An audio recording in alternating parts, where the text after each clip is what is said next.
And we're live here on YouTube. I'd like to welcome those listening in podcast land, and also my buddy Rich. Rich, how you doing today? I'm doing good, Mike. It's been a nice week off of work. I got a feeling Monday's going to hit me kind of hard when I got to go back to waking up at quarter to five. Quarter to five, or maybe earlier if I decided to go to the gym for the 5 o'clock class. But I've enjoyed sleeping in and spending time around the house. Yeah, I had to go back yesterday for one day and then back off for the rest of the year. So that was a little rough. But outside of that, we're back. So new year, new us, I guess. But not. We're the same guys doing the same show. Had a nice trip to the Quad Cities. Sorry I didn't get to hook up with you a little bit more than what we did. But, family makes things busy, and we got more time. Of course. So, did you do anything special for New Year's? We did not. We watched the series finale of Stranger Things, and then watched maybe another movie, but then watched something else. I don't remember what we watched after that. But we were in bed, turned in by like 11 o'clock, so we didn't stay up for to ring in the new year, and we just stayed in this weekend. So normally, with a baby on the way and not being night owls anymore, so we didn't really have any interest in going out or maybe staying up any later than we had to. Yeah, we had people over. Yeah.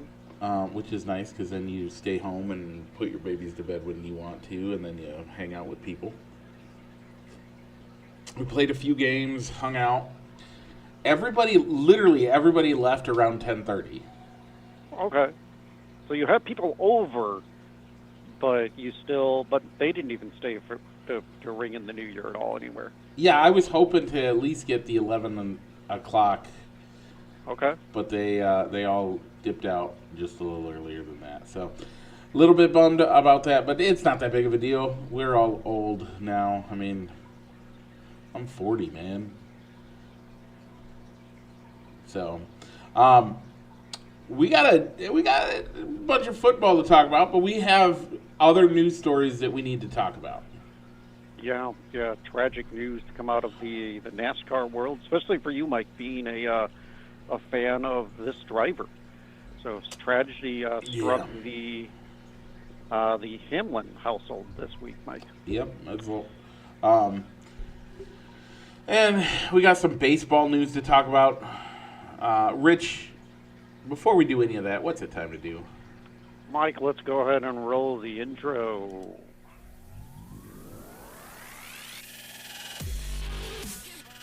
Broadcasting live from somewhere in Iowa, this is Balls and Sticks, the podcast, with your hosts, Mike and Rich.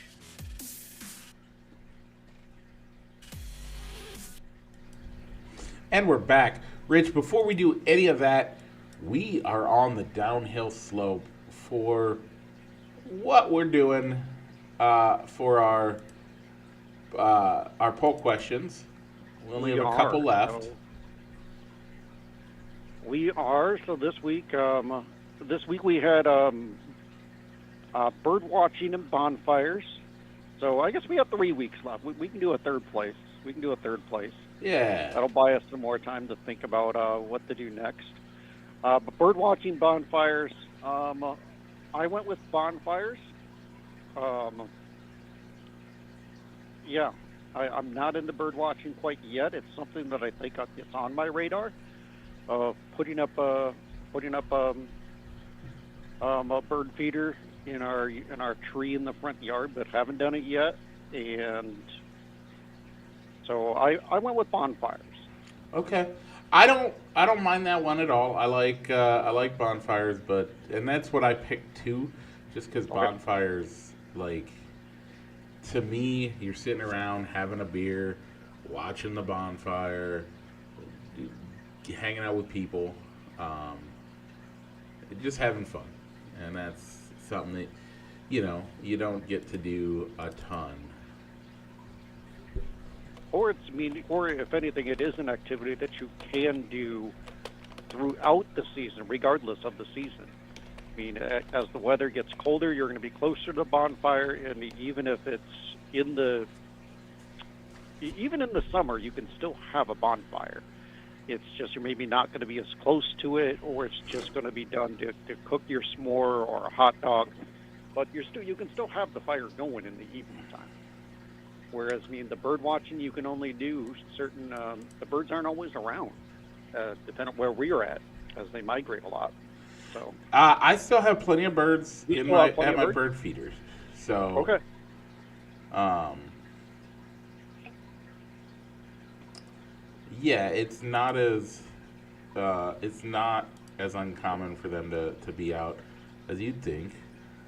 Okay. And yeah, all right. So this week, the other two activities in our final four is we're going to have farmers markets going up against grilling, the 2-3 matchup. I'll get that posted once we get done recording today, Mike. that sounds like a Uh, plan. All right. You can find our poll questions on Fans of Balls and Sticks over on Facebook. You can also look up Mikey, Hart, or Rich W. Hendricks. Well, Rich, did we over on even give the Facebook. did we even give the poll results? I don't think we did. Like, we should probably do that. As we We have had them. 8 votes. We had did have votes. 8 votes, and all of them went for bonfires. As we said, bonfires are the number 1 seed. So let's read off this long list of people who voted this week. Voting this week was Solomon Stroop, Pam Hendricks, Michelle Phillips, Heather Marie, Josh Hendricks, Danielle Hart, you, and me, all voting for bonfires. I was hoping for Somebody to get on and go with. yeah. Well, you can't always get what you want, though, Mike. But if anything, what we thought was going to be our number 1 seed did make it, though. Yeah. So, yeah, that's a strong win, as we expected.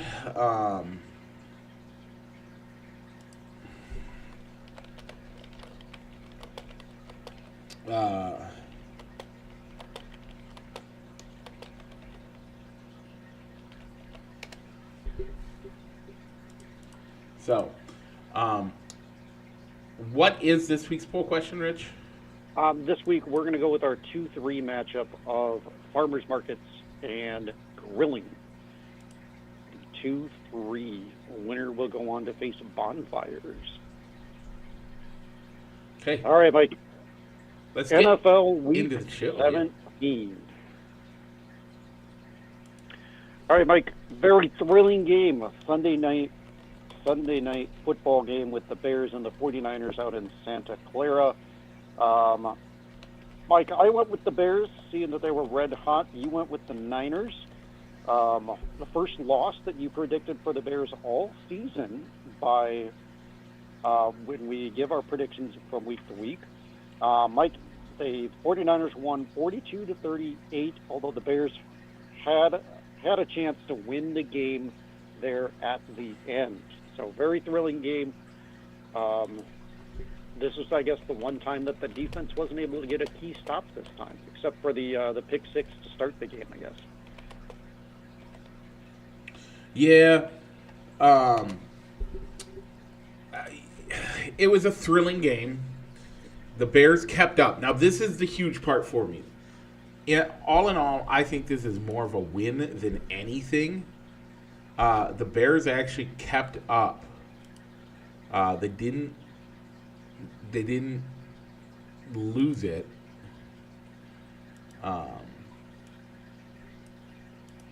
They didn't at any point truly lose the match. They did lose, but they did what they had to do most of the way through. There were some moments at the end that really should have been. They should have done better at. Yeah, I mean, this was one of those. I mean, I'd almost like to say that it came down to the team that had the ball last, but the Bears had the ball last. Yeah. It's just that the Niners' defense. And they had the opportunity to score. Break. That's the other thing. They did. They had the opportunity to score. So the normal cliches of, well, the 49ers had the ball last. That's why they won. But that wasn't the case. It was, if anything, both defenses were kind of playing a bend but don't break strategy, and the Niners didn't break when the Bears had a chance to put the winning drive together. So with that result, Mike, between the Bears and us, we are all 12-4 on the year. Yeah.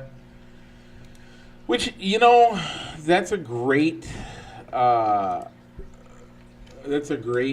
record for the Bears. That's better than we thought they'd be this year, I think. We'll talk about that a little bit more next week as we get into how we predicted preseason. So I'm happy so far, but let's look at the locks of the week. Locks of the week, Rich, you picked the Bengals over the Cardinals. Bengals won 37-14, bringing you to 14-3 on the season for locks. Rich, I picked the Rams over the Falcons. The Falcons pulled it off, dropping me to 12-5 on the season. How did our upset specials do? All right, upsets. Mike, I went with the Texans over the Chargers. The Texans won 20-16 over Jim Harbaugh's Superchargers, improving my record to 4-13. Mike went with the Dolphins over the Buccaneers, and the Dolphins pulled it off with a 20-17 victory, improving your mark to 9-8. So automatically, regardless of how your upset goes, you cannot finish with a losing record. You seem shocked that mine. I kind of did, because that the Dolphins were playing a backup quarterback in Quinn Ewers, and the Bucs had a playoff spot. If they would have won, they'd be in the playoffs and not have to worry about this Week 18 game that they have with a win or go home. A win or go home situation with the Panthers. But really, it's not even a win or go home. It's a win and hope that Atlanta can also win, because Atlanta plays a part in the clinching scenario for the Buccaneers and the Panthers. Yeah. As well, but we'll get to that later. There is so much going on with all of this. You mentioned before the show started that not realizing how much is in jeopardy, how much is at stake for a lot of playoff teams. I think there's only like 3 teams that are fully locked in and cannot improve their playoff positioning with a result in Week 18. Yeah. Well, we know the number one, and we'll get to it in a second. Week 18, let's make our picks, and then we'll kind of look at the playoff picture, and then we'll do our power rankings. All right, Mike. So the Bears welcome the Lions into Chicago for a Week 18 game. Mike, this game could determine whether they're the number 2 seed or the number 3 seed. The Lions have nothing to play for, as they have already been eliminated. They have not announced whether they're resting any starters. The Bears have also not said anything about resting their starters. But I'm going to go with the Bears, because I think Ben Johnson wants to really get a win against this former team. Yeah, I would hope that he would work harder to get this win. You want him to get every win. And I don't think they can let it rest. Right? Because they're not best. Right? All right, come again on that one? Good, better, best. Never let it rest till your good Okay. becomes better, and your better becomes best. Yeah.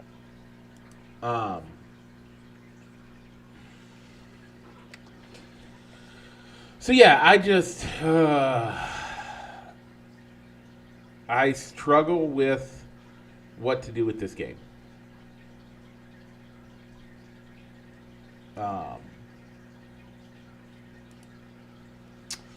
Because if the Bears win, they're number 2. Green Bay comes into town. Right? Yeah. Yes, that is correct. If they're number 3, they play they can the... welcome in either the Rams, the Niners, or the Seahawks. Yeah, that's hard for me. I don't know which team I would prefer to see more.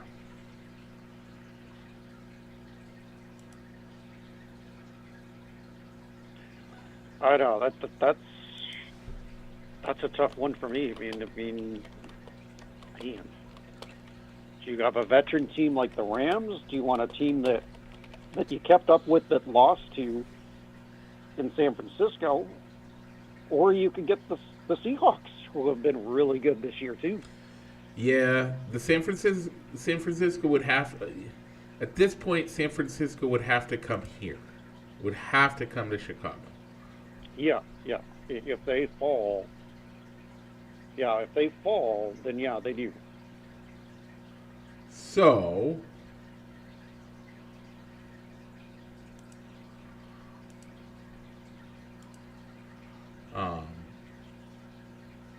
Yeah, the document I have up about the playoff seeding, it does not say where.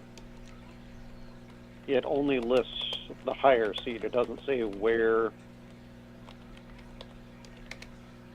It says how they can clinch the West and the number 1 seed for both Seattle and Seattle and San Fran. It doesn't say what will happen if they were to lose, what seed they get. So I'm assuming that maybe,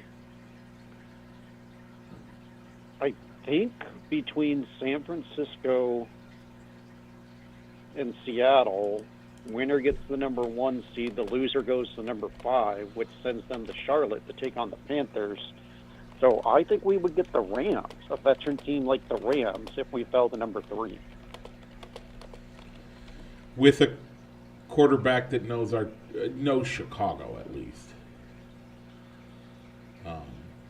Albeit on the losing side a lot, with or at least when the Lions were bad.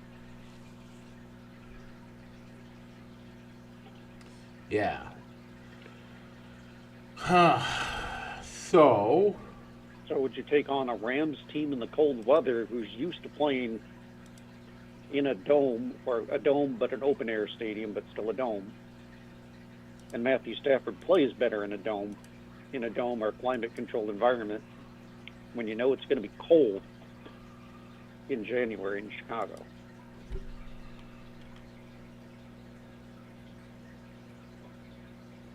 yeah, Or that's do you welcome your division rivals, the Packers, back to town?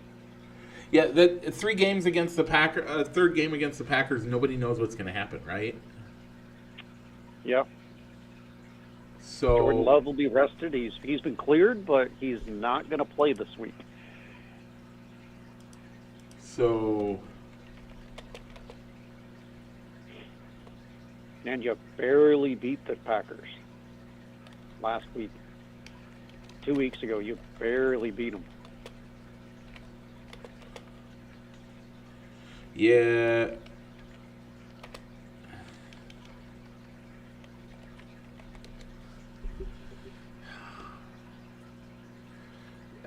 Yeah, so I'm gonna pick the Bears to win. I think they're going to. I don't know if I want them to win yet. I still haven't come up with that yet. I don't know about you.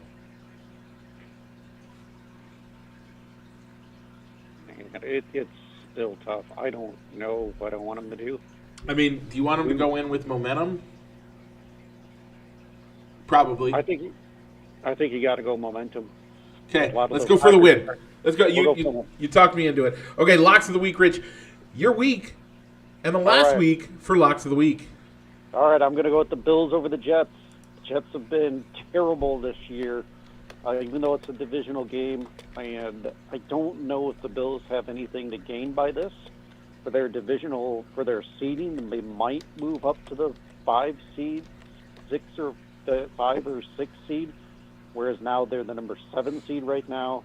But you got to think the Jets are probably positioned. The Jets aren't trying to win this game, as you'd think that they would want a high draft pick this year. So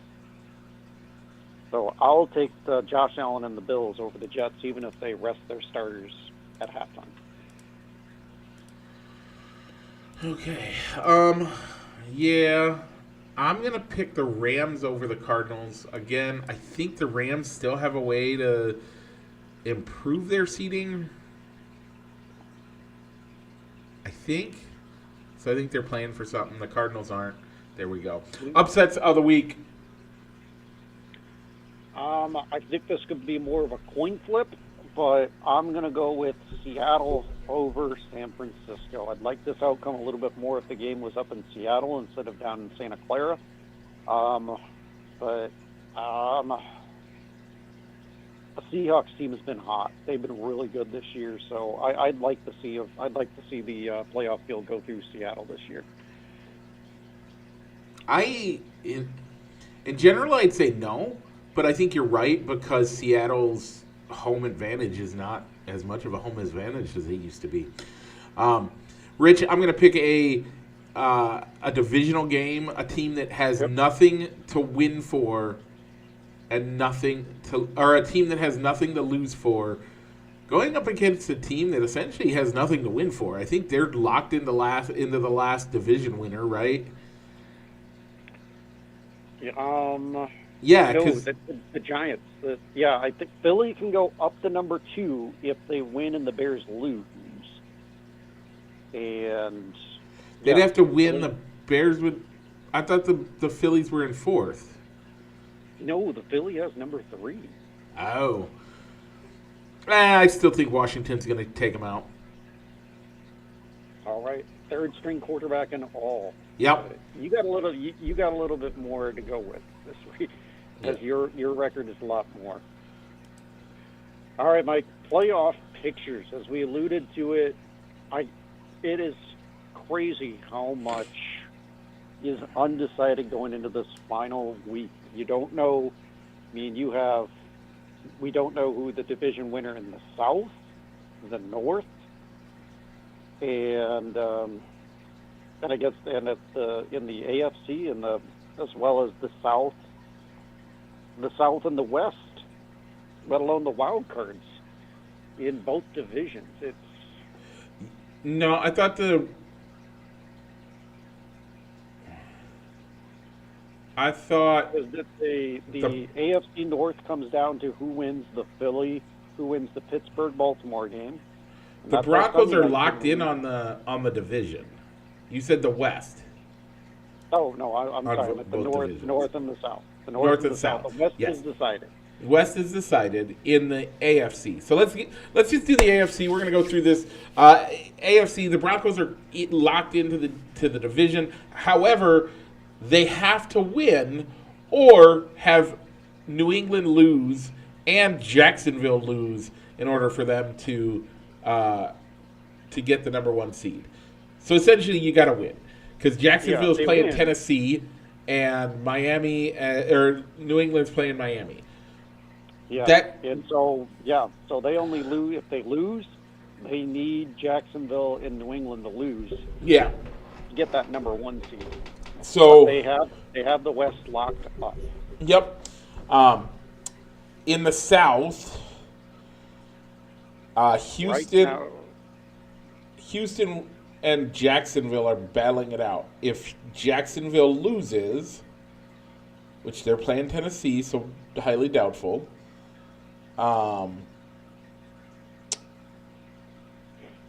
If Jacksonville wins or ties, they're in, right?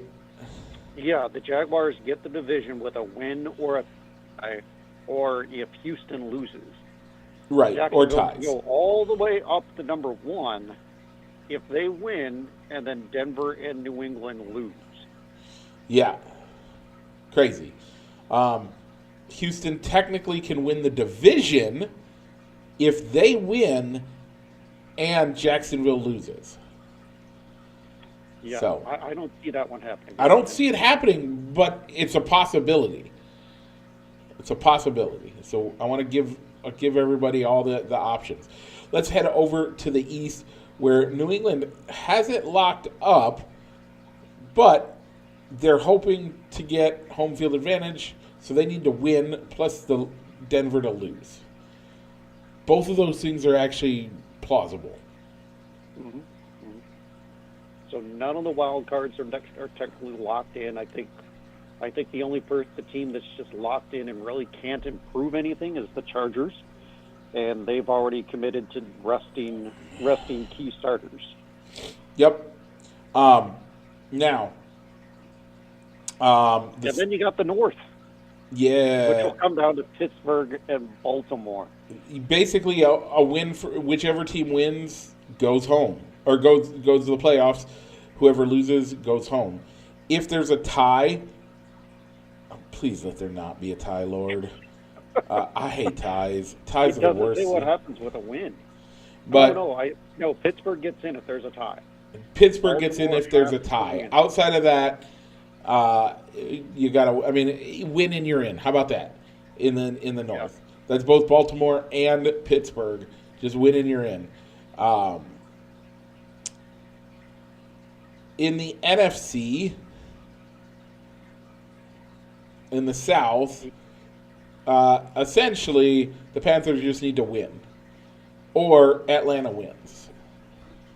Yeah. Because they can lose if Carolina loses, them and Tampa have the same record at 8-9. So that division comes down to what happens in the Atlanta-New Orleans game. Gosh, that's so crazy. Schedule. It's so crazy. And then, as we said, the West. Let's come back to the West. We know that the NFC North, the Bears win. The Bears are locked.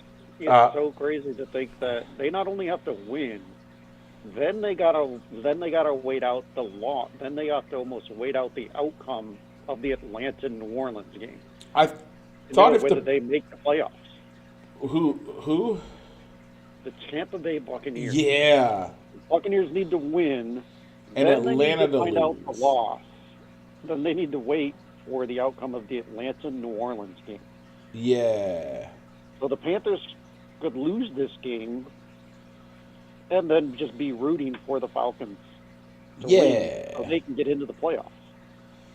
So two teams that are not going to make the playoffs could decide who makes the playoffs in their own division. Yep. Now you could have, as it'll be a team that that's below 500 will make the playoffs. Yep. And that's unless Carolina wins. Now let's get into the West. So we have San Francisco and we have Seattle playing essentially for the number 1 seed and the NFC West. The loser drops down to the number 4 seed or 5 seed. 5 seed. Yep, the number 5 seed, and has to go to whoever wins the South. So if San Francisco loses, by the way, that game is today. So if San Francisco loses tonight, they could go to Charlotte or Tampa Bay. They then have to watch. Let's say I'm going to put this scenario out here. You ready for it? Okay, go ahead. San Francisco loses. They watch Tampa Bay win. Then they still don't know what they're doing. Well, no. Yeah. I know where you're going. So I'll pick it up. I know where you're doing here. Actually, Carolina and Tampa Bay play in the afternoon game, play the first game on Saturday. Right. So that team could be watching. Both Seattle and San Francisco could be watching that game while they're warming up and getting ready for their own game in the night portion of the Saturday night action. Let's say Tampa Bay wins. Regardless, neither of these teams know where they're playing next week. Right. As they would have to watch, they'd have to watch as fans of either of those teams would have to depend on if Tampa wins. They'd still need to know. They wouldn't know whether they're going to Charlotte or Tampa Bay until the New Orleans Atlanta game is over. Yeah. That's crazy. Well, yeah, I didn't realize that, because they pointed out multiple times here in that Bears game last week, that if San Francisco is the number one seed, technically they win out and get to the Super Bowl, they do not have to play a road game at all during the playoffs because the Super Bowl is in San Francisco. Right. Which would be awesome for them. Because technically the Super Bowl goes through San Francisco. It's just whether or not the rest of the playoffs do. So, all of it gets crazy. And we'll have to see what they end up doing in it. With that, Rich, we know what Monday is. Do you want to do that first, or do you want to do power rankings first? Let's do our power rankings. Okay. Because that could lead into discussions about which coaches might be out of a job come Monday. Yeah. All right, Mike, power rankings. Let's do our top 10, as we don't need to worry about where the Bears are, because I think we both have the Bears in the top 10. If we don't, we're idiots. Yeah. Number one overall, I have the Denver Broncos. All right. I went with Seattle here. They've had some very convincing wins. Obviously, the outcome of the Niners could... Obviously, I think if the Niners win, Broncos win, I'd probably move the Broncos up to number one with the better record. But Yeah. I like what Seattle's done this year. I think Seattle's good, and that's why I have them at number 2. All right. 2 is where I have the Broncos. Okay, at number 3, I have the New England Patriots. Who you got? That's where I went with the Patriots as well. I think they've been kind of floating around that top 5. I have it at number 1 for a couple of weeks. Yep. So, yeah, I think they've been in the top 5 for me for a while now. So, Who do you got at number 4, Rich? 4 is where I put the Niners. I'm very convincing. They kept up a very good Bears team, and they've looked good the past couple of weeks, even with the injuries throughout their roster. They've kept winning. I like it, but I put Jacksonville at number 4, and I put San Francisco at number 5. All right. I have the surprising Jaguars at number 5. So You just said it, by the way. For me, a surprising Jags gets a better ranking than a team that's doing surprisingly well because of injury. Okay. Yeah, I'll admit Jacksonville has kind of crept up the rankings as I didn't realize how good this team was. Yeah. Just going off of their record. Yeah. They've 12-4 in a 12-4 in what we thought was a weak division, and then coming out of nowhere with the Colts being so hot all year. Yep. Anything? I was gonna say, you thought that mid-season, you thought the Colts were gonna be the team to beat out of this. Injuries, problems, you understand it. But Jacksonville just slowly trugging away and getting that 12 wins in the season, looking good. And number 6, Rich. Who you got? That's where I put the Bears. Duh, Bears. I almost wanted to put them a little bit higher. I think I had them a little bit higher, but before I put the rankings into our spreadsheet, I think I had them at 5. But then realizing Jacksonville has been playing well, and I think they would have gone up to number 4 for me if they were able to pull out that victory in Santa Clara on Sunday. I think they would have been in the top 3 for me if they would have won that. I genuinely do. but they didn't. Mm. This team is hot. This team is good. Honestly, and we've been talking about the Cubs, and we have a little bit to discuss with them later. But watching this team this season, this team seems ahead of where they should be. And so I'm all in for the Bears. First year of a new head coach doing this well. Next year goes one of two ways. Either they improve even more, and oh my goodness, we're going to the Super Bowl, or they fall on their face. It's one of two ways at this point. Well, I wouldn't go as far as fall on their face, but maybe they fall back a little bit as maybe those one-score games go the other way. As teams have maybe figured you out. We're having tape on how Ben Johnson calls a game as a first year as a head coach. Yep. So I'm here for it. I'm hoping that it's to the moon, but who knows? At number 7, I have the Buffalo Bills. I went with the Rams here. So here's my problem. This is why I couldn't do that. Okay. You got 2 wild card teams in the top 7. You do. I don't. Yeah, I do. The Bills have won their division, or will likely win their division. No. Oh no, they don't. I forgot. The Patriots have the East. Yeah. So the Bills are a wild card right now. Right. You're right. Right now, if the playoffs started today, the Bills would be the number 7 seed. And the Patriots are actually locked in. You're right. I forgot about that. Either way, the Bills are a good team. They don't have to go to Kansas City. They don't have to see Patrick Mahomes. I'm hoping right now my heart wants a Bills-Bears Super Bowl. Okay. That's what my heart wants. You got to admit, I think this is probably Buffalo's best chance at a Super Bowl, even having to win all the games on the road. Yep. Okay. So my number 7 is the Bills. My number 8 is the Rams.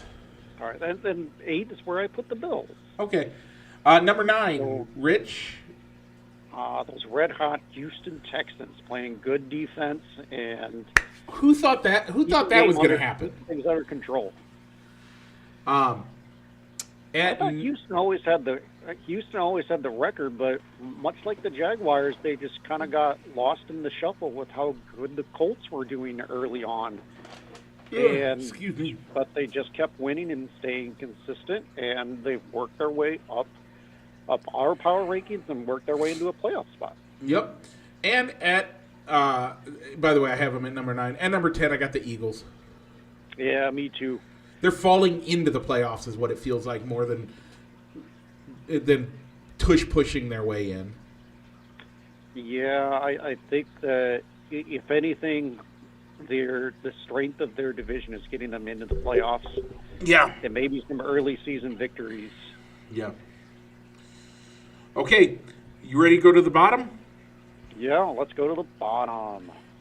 Let's start at number 28. Who do you got? Number 28, I went with the Arizona Cardinals. Ooh, okay, that's my 27 pick. My 28 pick is going to be the Browns. And mostly because I hate the Browns. Like, all right, 100% because I hate the Browns. You know what? I think I went with the Cardinals. I think maybe we expected a little bit more out of them, but this is, if anything, the Browns have 4 wins. The Cardinals only have 3. Okay. I don't blame you on it. I just hate the Browns. So, and the Browns have, here's the other thing that I did in my power rankings this week. Future. Mm-hmm. Okay. In fact, and I'll give you the biggest example of this. Kansas City, I have ranked at 24. Okay, I went with the Chiefs at number 25. The Chiefs are gonna get back Patrick Mahomes at some point. Their future looks better than most. So at 29, Rich, who do you got? I went with the Tennessee Titans here. Ooh. You know, they still have a bad. Their record isn't great, but I think that they have done better than the teams that I have ranked below them. Okay. At 29, I have the Jets. Okay. At I got 30, the Jets a little bit lower. Rich, I have the Giants. That's where I went with the Giants as well. And at 31, I got the Tennessee Titans. I put the Jets here. Okay. The Jets have been playing playing better than the Titans. At least the Titans are putting up points. Here's my thing. But that happens when you're the Jets and you're down to your third string quarterback. These bottom 5, they're all trash. And in fact, we both know who 32 is. Rich, I'm going to give you the floor for a minute, and I want you to start with who you think or what openings we have, and I'll be right back. All right. So the openings that we have currently on the for head coaching jobs is Tennessee, as they've already fired their coach in Brian Callahan earlier this year, and I don't think that they're obviously going to be looking for a new job, a new head man to take over in Nashville, as I don't think Mark McCoy has done enough to remove the interim tag and then get the head coaching job, to get the head job. And the other current opening is in New Jersey with the New York Football Giants, who let go of Brian Dable and Matt Kefka. The results with the interim coach of Matt Kefka, their offensive coordinator, they got the head job, haven't been much better. They've at least put more points on the board, but not enough to make a difference. So in a way, both teams are. I think both teams are kind of set for the future between Nashville and the New York Giants, as both teams, I think, in theory, have their quarterback in place in Dart and Ward. But I think the Giants got a little bit more to work with, as they have Scadaboo and Malik Neighbors, although both of those guys coming back from injuries. But it begs the question, Mike, who else is going to join New York and Tennessee in looking for new head coaches? And Miami. I think you're going Miami. I'm going Miami. Okay. They've looked terrible compared to what they should. Mike McDaniels They have rebounded, though. Yeah, but Mike McDaniels hasn't really done anything to make his team better in a while. I think at this point they're winning games in spite of Mike McDaniels. Yeah, I think the thing that I've heard on McDaniel is that he's a great offensive coordinator, great coach, but not a head guy, because he lacks the leadership to lead the entire coaching staff. But it wouldn't surprise me if he gets another head coaching job, or he's not going to be unemployed very long. If any team, I think, would be lucky to have him on as an offensive coordinator if he becomes available. Yeah, I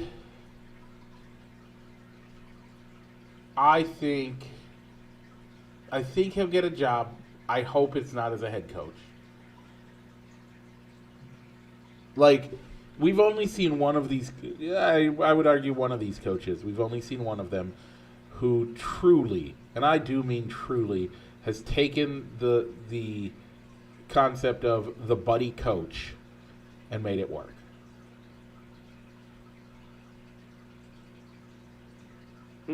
Okay, and who is that, Mike? Sean McVay.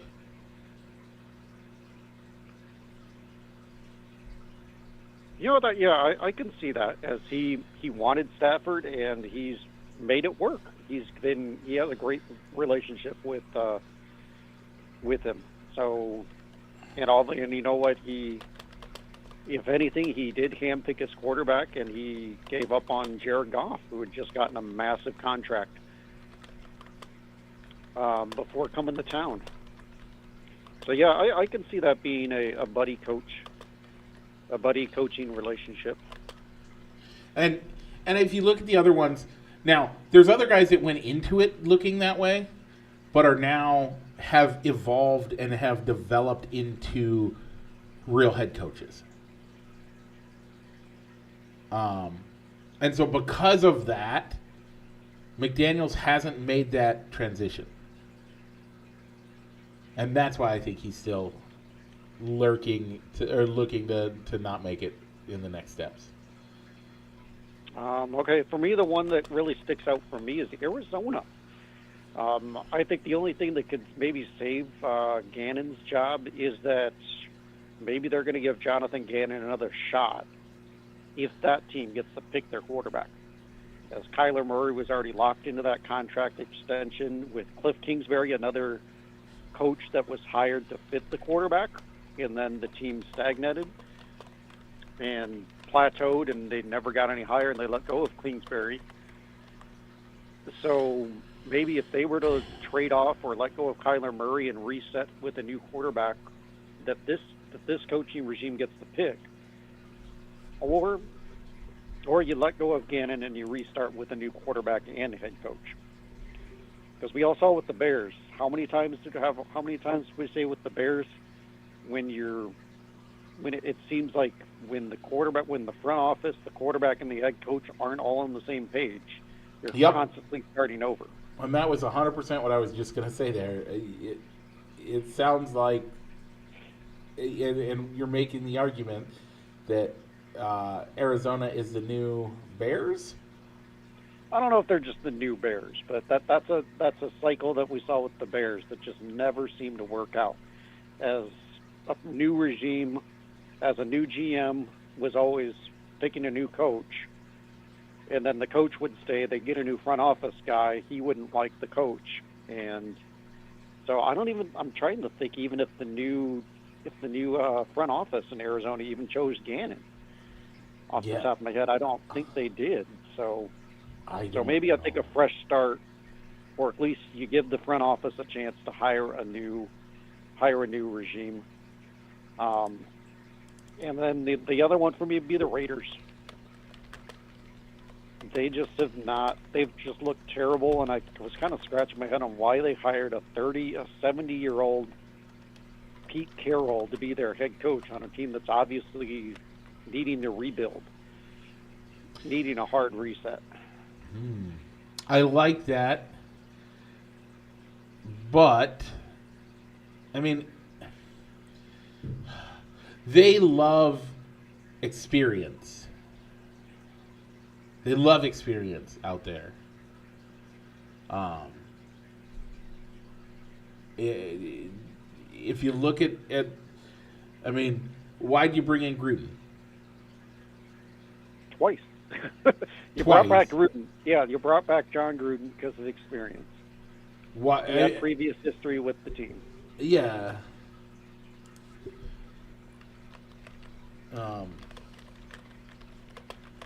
Well, yeah, I mean, if anything, the Raiders have tried so many different types of coaches. It's hard really to pick who could be their next coach. So they've gone with retreads in hiring Gruden back and hiring Carroll. They've tried and Josh McDaniels. They tried Josh McDaniels as a head coach, and that didn't work. Yeah. They've tried the interim to head coaching route with Antonio Pierce, and that didn't last. And I mean, I think the only thing they haven't really tried is a defensive-minded first-year head coach. Yeah. So I don't know. I mean, I've seen things where Tom Brady has been the one pulling the strings behind the scenes and in Mike Davis's ear for how to structure the front office and the player personnel side. So I don't know if this was Brady's idea to bring in Pete Carroll, or if it was the front office, or if it was Mike Davis.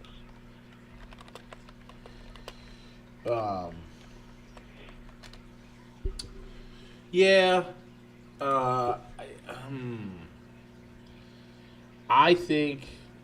I don't think it would have been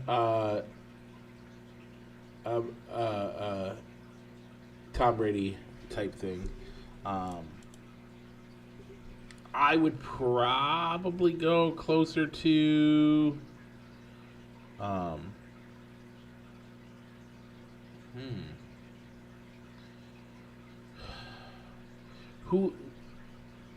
what would you want as a head coach out there? I guess is my real question. I really don't know who takes the Raiders' job. I can almost see him sticking with Pete Carroll because there really isn't any good slam dunk hot name this year on the coaching circuit. A lot of the guys that I think you're hearing connected to these jobs are all on the defensive side of the ball. And then it begs the question of, if you hire a defensive coach, who's going to be the offensive coordinator? Yeah. Because, I mean, you have most of and even the defensive guys aren't really popping off the chart. Is Vance Joseph, who has head coaching experience. But has the Denver defense really made significant strides to where you're connecting the dots to him for Brian Flores? But has the Vikings defense really jumped off the page and done great this year? Could you, Robert? Man?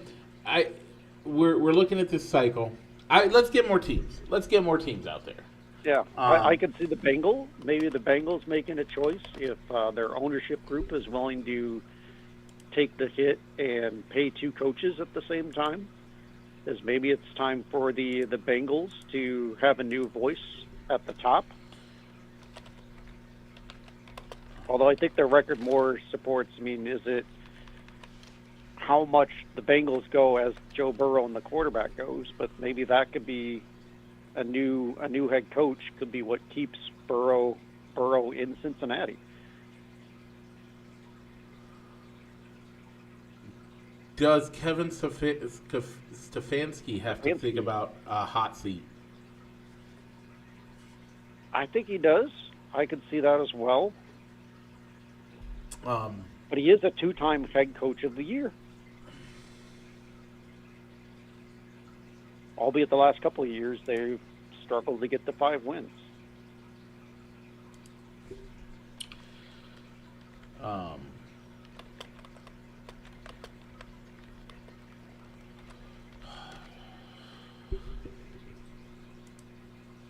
Yeah, I think Kevin's probably on a hot seat. I think you're right with the Bengals, maybe. Raiders are out. No. Let's get to the big elephant in the room. How long before we see the Chiefs blow up everything?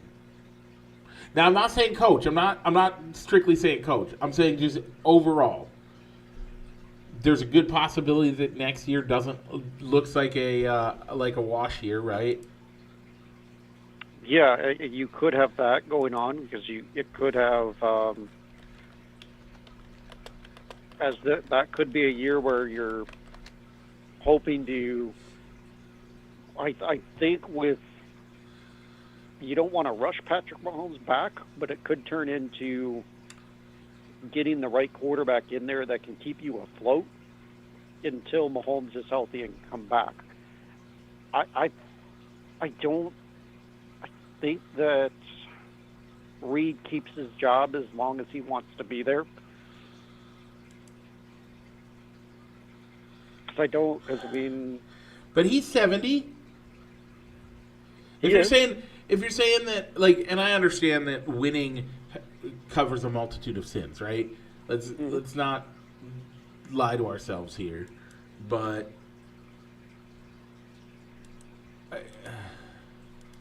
even if winning does cover a multitude of sins, at some point Andy has to retire. Yeah, I think that he'll retire. Yeah, I don't think you push him out, but at what point does he say, give me one more good year with Patrick Mahomes at least, and so he's gonna next year won't be a good year with Patrick Mahomes, so it'll be the year after. Like, is Tay gonna get Kelsey to retire? Like, these are the questions that we got to ask right now. And we're just in the AFC. Let's look at the NFC. Over there, Commanders Well, the head thing coach. is, Dan Quinn. Yeah. He had one good year. He had a great year with Jaden Daniels under center, and Are they going to haven't looked the same since. Are they going to try to run it They had a back? rough year. Try to get a I good think year so. next year? But I guess here's one for you. Yeah. What about Baltimore or Pittsburgh? Oh. Is it both long tenured head coaches in those cities? At what point is Man, is it time for a new voice? is A new voice in the room. is 500 when is 500 not good enough? I guess that's your question, right? When is 500 not good enough? Both teams, I think, are very patient with their head coaches. Pittsburgh's had what, 4 head coaches in the history of the franchise? 5 maybe. I think four at least since the 70s.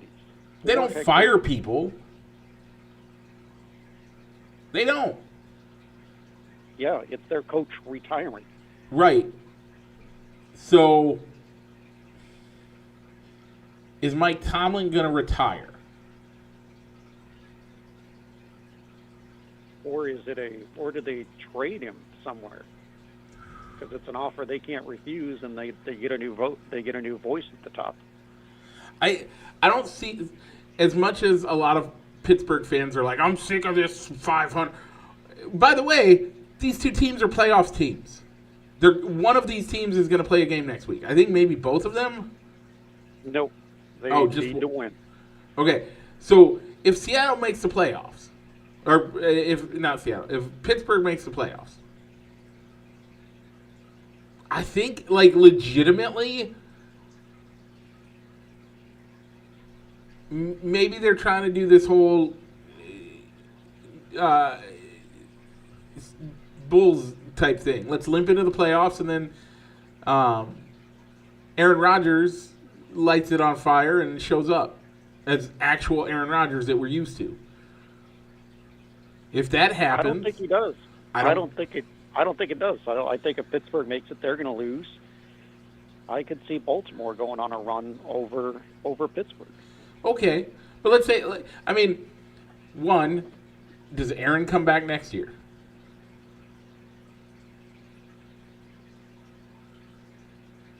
I don't know. And I think that's the question you have to answer. Because if Aaron doesn't come back, do the Steelers want to give Mike Tomlin the keys to the kingdom with a new rookie quarterback? Or a retread quarterback that's maybe or a younger retread quarterback to keep his 500 or better streak alive. I don't know that they want to do that. I don't know if that's going to be a thing. So I think Mike Tomlin's role is based on whether or not Aaron Rodgers stays. I'll put it that way. How about that? Okay. Okay. With that, Rich, we got a few other things to talk about. We have one major thing that we have to talk about. The rest of it we can leave as we are at 59 minutes. Good talk, by the way. I loved it. This is what I could go on hours about this. This is the type of stuff I love. So earlier this week, Denny Hamlin's parents' home burned nearly to the ground, and in such, he lost his father. Yeah, that's the guy that he was almost dedicating his season to as the playoffs were getting closer and closer, and I think he even had the question, if he had won the entire thing, would he have retired and stepped into a full-time ownership role and maybe into a part-time driver instead of a full-time? He had been emotional already about not knowing an interview a week and a half after the championship race, he literally said, I can't even imagine driving a car right now.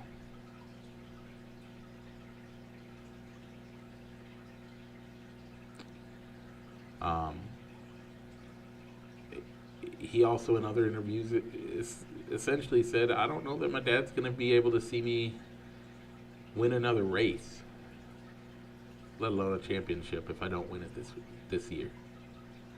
He said that towards the end of the season. His dad, who sacrificed everything for his son. His son paid him back as best he could.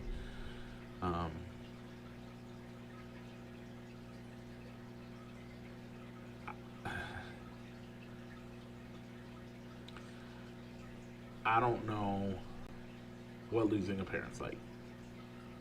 I don't. But the imagining it is heartbreaking enough.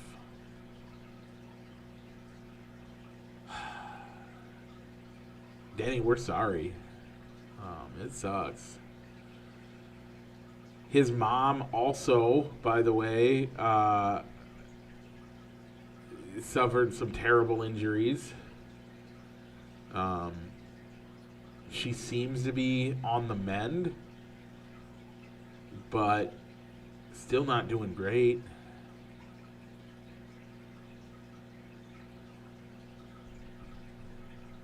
Yeah, it's just sad to hear. I mean, if anything, the way he was talking about his dad almost made him a little bit more of a likable driver to me, because the script of him, I beat your favorite driver and boo me all you want. Then his change it flipped to when he was kind of racing for his dad, and kind of made him a little bit more likable driver, and for me at least. But man, it's going to be, yeah. I think it's going to be tough to see how he reacts. If he's obviously going to come back, but I mean, what type of, how is he going to react on his first win, or even at completing his first race even? Yeah.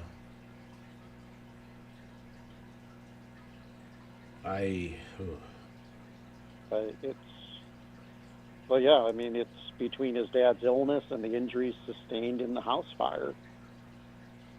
Yeah. He didn't make it.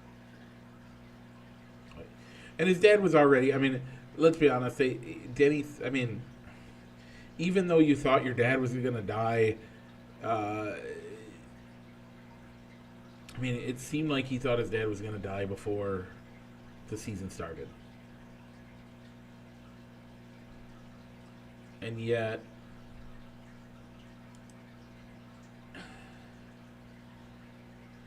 to lose your dad in a way, like in an instant, essentially, is heartbreaking.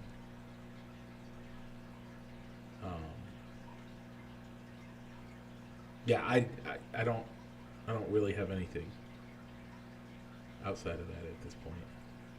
Yeah. Me as well. Rich, all that to say, call your parents and tell them you love them. I don't know anymore. With that, Rich, people, if you're watching the show, you know how to find us. You had to do work to find us. I'm not even going to go through it this week. We're on Facebook. We're on YouTube. We're on podcasts, in podcast land, which I need to work on getting that updated a little bit more, but I'll get there eventually. So, Rich, I'm going to go ahead and roll the outro. Yep.